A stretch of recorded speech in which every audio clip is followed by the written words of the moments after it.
What do you do when you are given only 18 months to raise 25 billion or your business will be shut down? That is the story of Aig-Imoukhuede, the co-founder of Access Bank. That's the story I'll be talking to you about today from his book, Leaving the Tarmac: How I Bought a Bank. Now, I get it. Maybe you don't have a bank, all right? You don't have a big business now, but you run your own business and you're a salesperson. Maybe the regulators has given you some time to create a result. Maybe there's a gap between where you are and where you want to be. How do you bridge that gap and achieve the goals that you have in your heart? And that's what we'll be looking at today. It's a fascinating book. I bought the e-copy of the book, the Kindle version of the book, so I don't have the physical copy. So I had to print out my notes so that I can share it with you. You're going to have a good time with this book today. Welcome. Let's look at how this whole thing started. When he was in secondary school, he was going to school, I think in Federal Government College, Kaduna, on his way to school.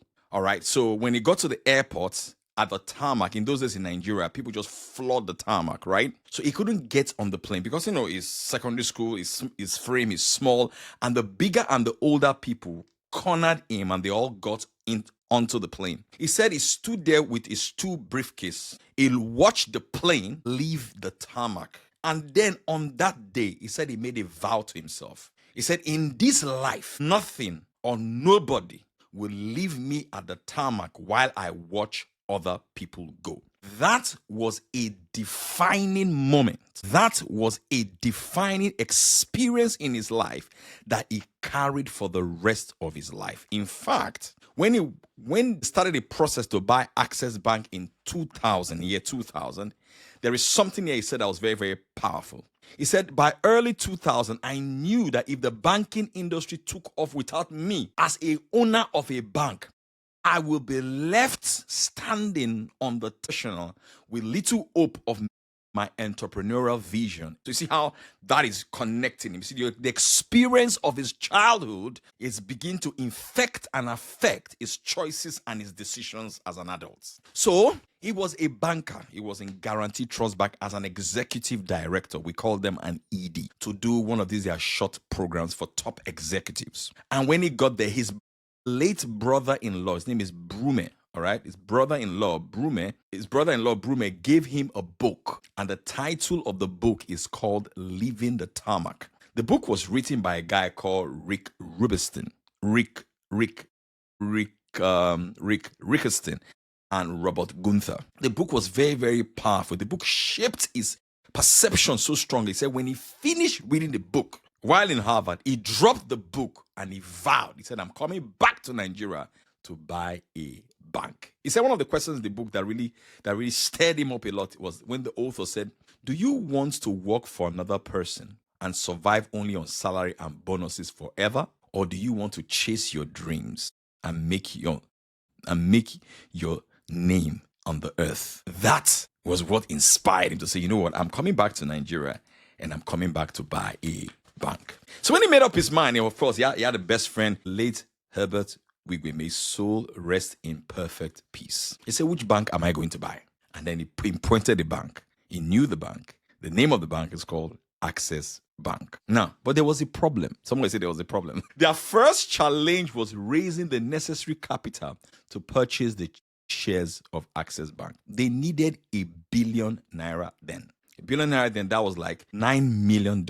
That's small money to him right now because he's a very wealthy man, like uber wealthy right now. And he said between him and Herbert, his best friend and co-founder, all they had was ₦200 million between them because they were executives at the bank, comprising of our shares in Guaranteed Trust Bank and the sum total of all their savings. But here's what he did. He said, you know what? Everything starts with writing. So he brought out his pen and he began to write the names of people or investors that can go on this journey with them. And there's something very interesting here. He convinced not only friends, family members, and investors. He actually said, we convinced them to place at our disposal their landed properties and bank deposits on the strength of which we'll be able to finance the acquisition. Do you know what it means? This guy bought this bank when he was 36 years old. You are 36 years old, you are working in a bank, and then you are telling other people in your circle that you are going to buy a bank. Put yourself in that state. And then you're telling them that, you know what, I want your property, I want your land, because I want to use it to raise money to buy this bank. I hope, people think that you are crazy. The world belongs to those who think that they are crazy. Yes. The reason why some people are where they are today is because, hey, they never took any of those crazy steps and any of those crazy moves. But here's another interesting thing. Do you know that when they were doing the process to buy Access Bank, they were still staff of Guarantee Trust Bank? I found that interesting. They were still working in the bank. He said when Fola Adeola and Tayo, the late Tayo Namisu, also rest in perfect peace, when they heard about it, they summoned them quick to an emergency meeting. And of course, they revealed, they said that, we want to buy a bank. Immediately, they asked them to resign. They asked them to resign immediately. But that's very powerful. 36 years old, still a staff of a bank. And then you have the boldness, the audacity, the authority, and the temerity to say, I am going to buy a bank after reading one book. I tell people all the time, if you don't read, you are leaving a lot of money on the table. I think it was Frank Kofta that said that books are the axes that we use, to break the frozen ice inside our souls. I need you to read more. Really. I'm telling you, the Access Bank turnover is in billions. Billions. I don't even know their latest earnings reports, but we're talking trillions of naira in the earnings reports because he read one book in year 2000. Speaking of books, I've put together my books. I've written 2 books, 15 Simple to Sell Anything to Anyone and Irresistible. It is in a bundle. Inside this bundle, I also added 2 of my webinars where I taught sales deeply.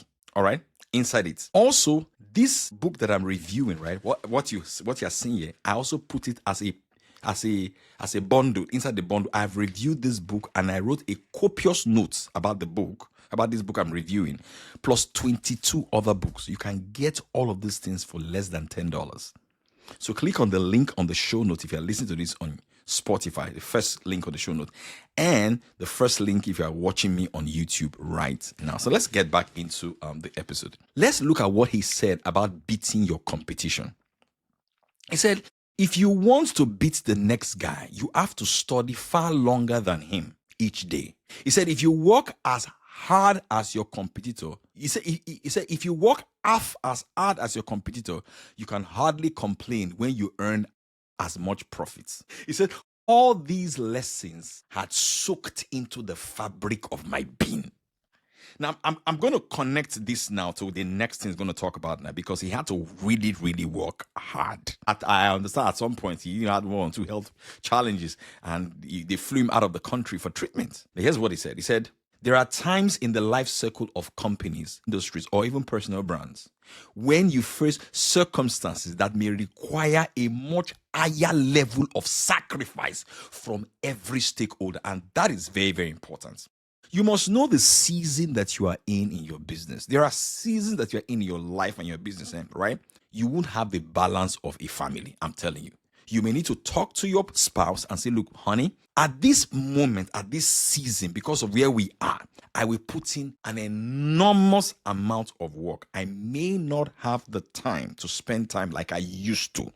But after this season, everything will regularize. It's very, very, very important. So I want to ask you a question, watching right. What season are you in? What season are you in? Because if you don't understand the times that we live in, you will not be able to decode what you ought to do per time. Did you get that? Very, very important. All right. So the question is, what are you optimizing for? Your actions determines what you are optimizing for. He said our transformation was to take us from being a small bank with big dreams in a very competitive industry. He said the workload was bound to be harder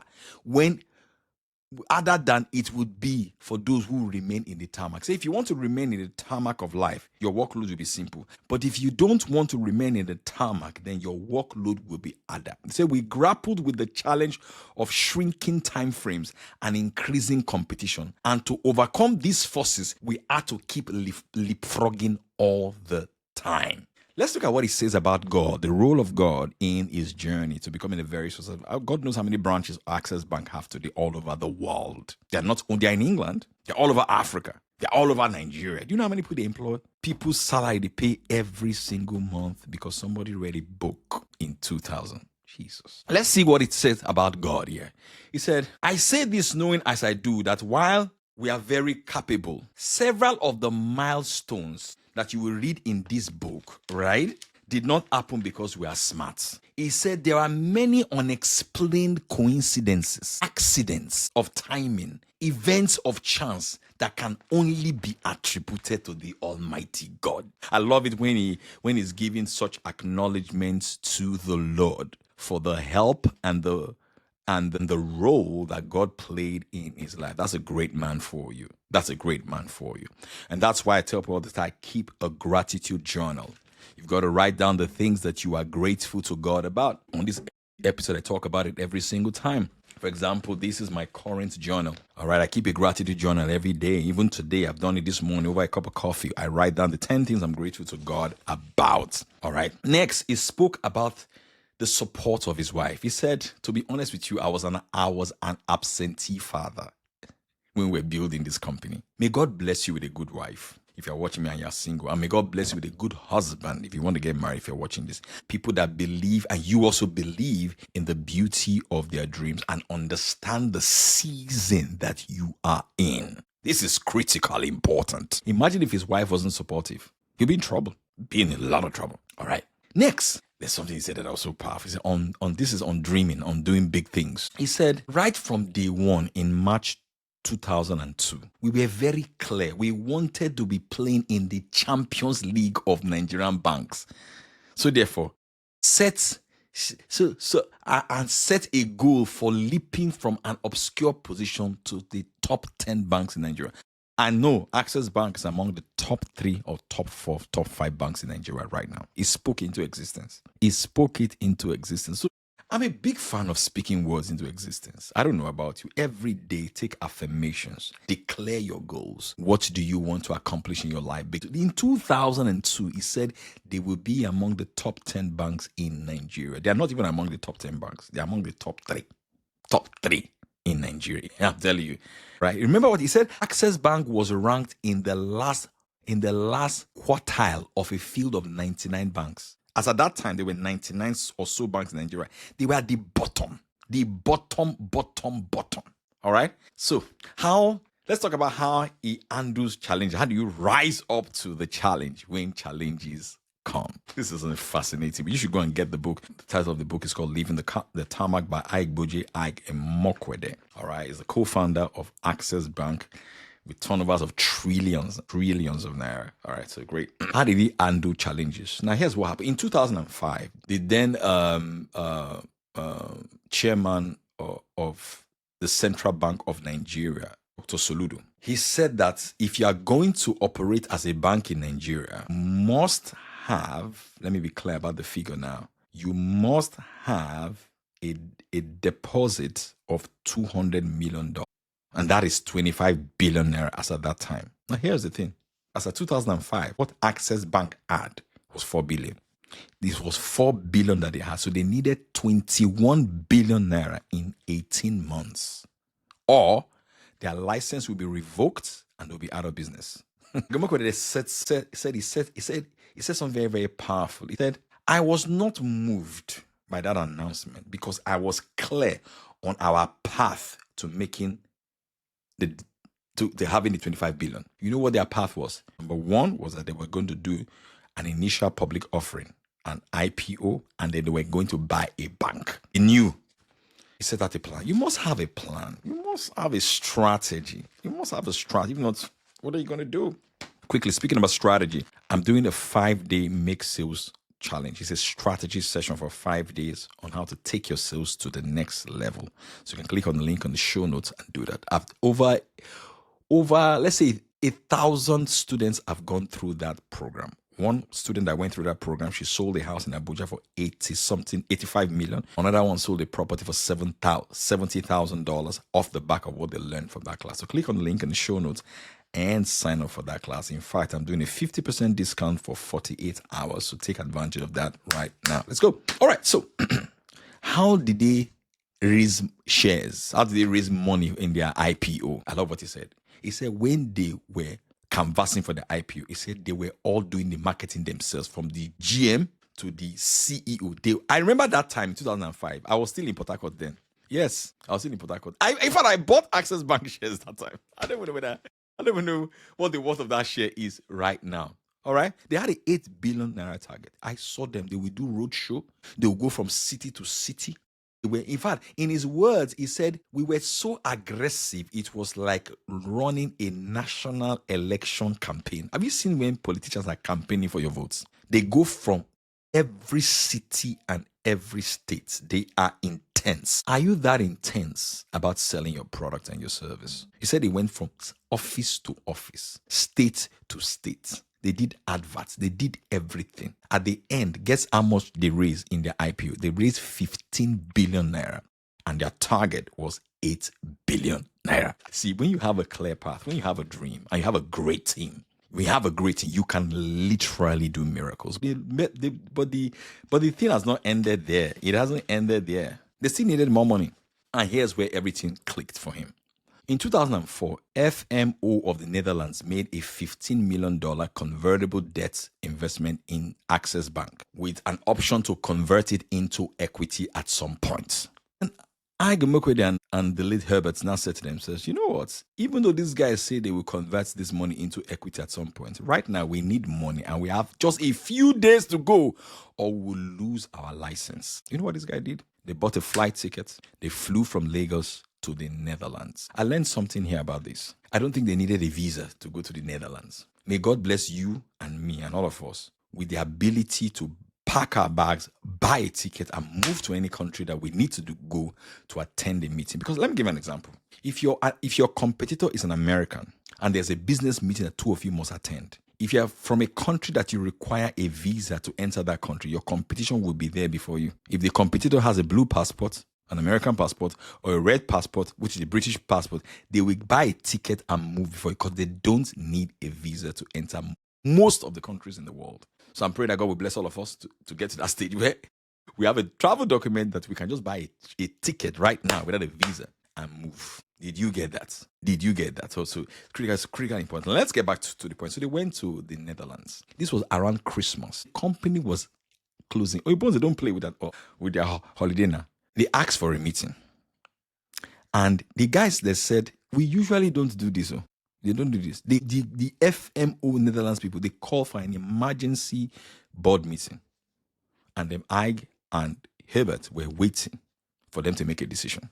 In his words, he said he sat unable to even find the words to talk to one another, and we waited. And after what seemed like an eternity, they called us back in and told us their board of directors had given them the approval to convert the $15 million into equity. That's how they raised the $25 billion in 2005. What a book. Man, so many lessons here to learn, man. So many lessons. Let's talk about the books that inspired him. He spoke about some of the books that inspired him. I have one of the books that inspired him here. He's talked about the Rothschilds. This is one of the books that inspired him, the Rothschilds. I've read this book. I bought this book in a secondhand store in London. Bought this book for, I don't know, £2 or £3. So powerful. Why the Rothschilds are such a powerful banking family in the world. So those are the books that inspired him. I'm going to leave it here for now. I hope this was useful to you. Like I said, I've put all my books right now. The books I put here, they are there. I put them in a bundle. You get my book here, 15 Simple Ways to Sell Anything to Anyone, and Irresistible, exactly how to attract your ideal customers, plus 2 of my past webinars. I have 2 webinars that I've done on sales and marketing, 2 hours each. 5 hours each, so that it's an intense webinar for you to learn sales and marketing practically. And this book that I just reviewed and other 22 other books, including even this book on the Rothschilds, right? I put them in a summary. I've summarized over 22 books in a PDF. You get all of that, all for less than $10. Click on the link in the show notes and get that. And if you want to take your sales to the next level, then my 5-day Make Sales Challenge, the link is also in the show notes for details. I'm doing a 50% promo now for 48 hours. Take advantage of it, and I'll see you in class. I can't wait to see my YouTube watchers in my class and say, you know what? I came via the YouTube video. God bless you, and I will speak to you soon. I don't know the next book I'm going to review, but you will know. Have a great day, and congratulations to all of us. We just hit 10,000 subscribers on the YouTube channel. So thank you guys for sharing the love. Thank you for all the comments. Thank you for all the goodwill messages I've been receiving from each and every one of you.